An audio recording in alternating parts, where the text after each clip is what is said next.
சென்னையில் பயங்கரம். அதிகாலையில் நடந்த துப்பாக்கிச் சூடு. என்ன நடந்தது?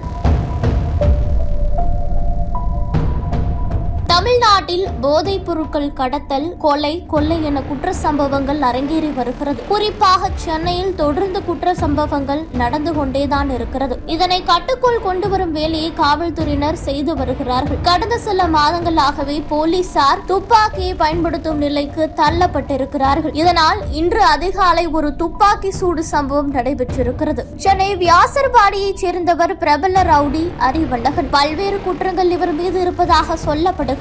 போலீசார் பல்வேறு வழக்குகளில் இவரை தேடி வந்திருக்கிறார்கள். இந்த நிலையில் அவர் பெரம்பூர் பகுதியில் பதுங்கி இருப்பதாக போலீசாருக்கு ஒரு ரகசிய தகவல் கிடைத்திருக்கிறது. இதன் பிறகு அவரை பிடிக்க இன்று அதிகாலை தனிப்படை போலீசார் சென்றார்கள். ஆனால் அவர் போலீசாரை தாக்கிவிட்டு அங்கிருந்து தப்பி ஓட முயன்றிருக்கிறார். இதன் பிறகு வேறு வழியின்றி போலீசார் துப்பாக்கியை பயன்படுத்தி இருக்கிறார்கள். ரவுடி அறிவழகனை துப்பாக்கியால் சுட்டிருக்கிறார்கள். சம்பவ இடத்திலேயே சுருண்டு விழுந்த அவரை மீட்ட போலீசார் உடனடியாக மருத்துவமனையில் அனுமதித்திருக்கிறார்கள். தற்போது அவருக்கு தீவிர சிகிச்சை அளிக்கப்பட்டு வருகிறது. அதிகாலையிலேயே ரவுடியை போலீசார் துப்பாக்கியால் சுட்டுப்பிடித்துள்ள சம்பவம் பெரம்பூர் பகுதி மக்களிடையே ஒரு சலசலப்பை ஏற்படுத்தியிருக்கிறது. சமீப காலமாக போலீசார் துப்பாக்கிகளை பயன்படுத்துவது குறித்து விமர்சனங்களுமே எழுந்து வருகிறது. கடந்த சில மாதங்களாக சென்னையில் துப்பாக்கி சூடு சம்பவம் அரங்கேறி வருகிறது. சென்னை மட்டுமல்ல, தமிழ்நாட்டில் ரவுடி தப்பி ஓடுவது, அவரை சுட்டுப்பிடிப்பது போன்ற சம்பவங்கள் ஆம்ஸ்ட்ராங் கொலை வழக்கிற்கு பிறகு அதிகப்படியாக நடைபெற்று வருகிறது. ரவுடிகளை போலீசாரும் தீவிரமாக கண்காணித்து வருகிறார்கள். இந்த வகையில இன்று காலை சென்னையில் நடைபெற்ற இந்த சம்பவம் ஒரு பரபரப்பை ஏற்படுத்தி இருக்கிறது.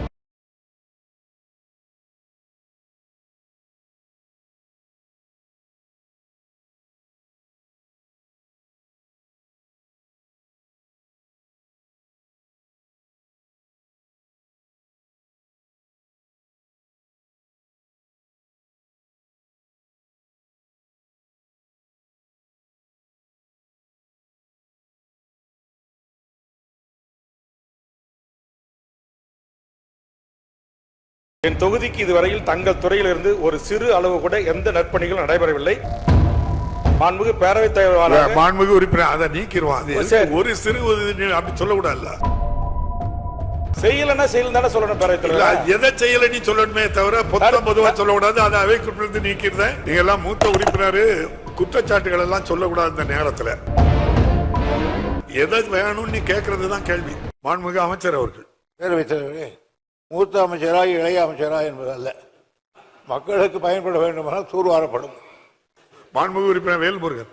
மாண்புமிகு பேரவைத் தலைவர்களே, தொடர்ந்து 4 ஆண்டுகளாக மழை இயற்கை பேரிடர் போது என்னுடைய பண்ருட்டி தொகுதி பகண்டை, பெரிய பகண்டை, சின்ன பகண்டை, குமாரமங்கலம், தொரப்பாடி, பட்டாம்பாக்கம், நெல்லிக்குப்பம் இந்த பகுதி ஒட்டிய நூற்றுக்கணக்கான கிராமங்கள் பெரும் அளவில் பாதிப்புக்குள்ளாகி மக்கள் மிகப்பெரிய துயரத்தை, துன்பத்தை சந்திக்கிறார்கள். ஆதலால் மாண்புமிகு அமைச்சர் அவர்களை 4 ஆண்டு காலத்தில் முதல் முறையாக தங்களை சந்தித்து ஒரு கடிதம் கொடுத்தேன். இந்த பகண்டையில் ஒரு பாதுகாக்கப்பட்ட ஒரு தடுப்பணையும், வெள்ளம் ஊருக்குள் வராமல் தடுப்பதற்கான பாதுகாப்பு அரண்களையும், தடுப்புச் சுவர்களையும் ஏற்படுத்தி தர வேண்டும் என்று தாங்களும் அதற்கான முயற்சிகள் எடுத்து துறையின் செயலாளர்களுக்கு அறிவுறுத்தினீர்கள்.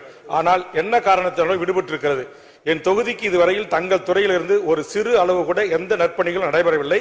மாண்புமிகு பேரவைத் தலைவர், மாண்புமிகு உறுப்பினர் அதை நீக்கிடுவான். ஒரு சிறு அப்படி சொல்லக்கூடாது. செய்யலன்னா செய்யல தானே சொல்லணும். பேரவைத் தலைவர் எதை செய்யல நீ சொல்லணுமே தவிர பொதுவா சொல்லக்கூடாது. அதை அவைக்குறிப்பிலிருந்து நீக்கிறேன்.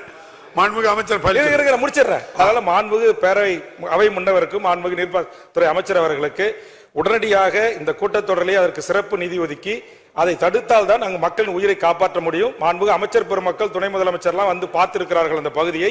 மக்களின் துன்பத்தை, துயரத்தை, வழிகளை உணர்ந்து இந்த வேண்டுகோளை முன்வைக்கிறேன். பேரவைத் தலைவர் வாயிலாக தடுப்பணை அமைத்து தருவார்களா, காங்கிரஸ் சுவர் எழுப்பி தருவார்களா என்று கேட்டு அமர்கிறேன். நீங்க எல்லாம் மூத்த உறுப்பினர், குற்றச்சாட்டுகள் எல்லாம் சொல்லக்கூடாது. இந்த நேரத்தில் எதை வேணும்னு நீ கேட்கறது தான் கேள்வி. அவ்வளவுதான். மாண்புமிகு அமைச்சர் அவர்கள். பேரவைத் தலைவர்களுடைய உறுப்பினர்கள் கேட்டுக்கொண்டு இந்த தொடர் கூட்டத்தில் நிதி ஒதுக்குறதெல்லாம் நிதியினுடைய வழிமுறைகள் அறியாமல் உறுப்பினர் சொல்றார். உங்க கோரிக்கை ஏற்றுக்கொள்ளப்பட்டிருக்கிறது. அடுத்த நிதி ஆண்டில் நிதியை பொறுத்து, ஆதாரத்தை பொறுத்து உங்கள் கோரிக்கை நிறைவேற்றப்படும். மாண்புமிகு உறுப்பினர் பிச்சாண்டி. 4 வருஷம் நிதி இல்லை. மாண்புமிகு பேரவைத் தலைவர்களே, என்னுடைய கீழ்பண்ணாத்தூர் தொகுதியிலே துறிஞ்சலாறு என்ற ஒரு ஆறு ஓடுகிறது. அதற்கு ஏற்கனவே சட்டமன்றத்திலே கோணலூரிலே ஒரு தடுப்பணை கட்டுவேன் என்று அறிவித்திருந்தார்கள். ஆனால் இதுவரை அது கட்டப்படவில்லை. அதனால் இந்த மழையிலே அதிக அளவு அந்த துறிஞ்சலாறு பாதிக்கப்பட்டிருக்கிறதால் அந்த பகுதியிலே தடுப்பணைகள் கட்டுவதற்கு அரசு நடவடிக்கை எடுக்குமா என்பதை அறிய விரும்புகிறேன்.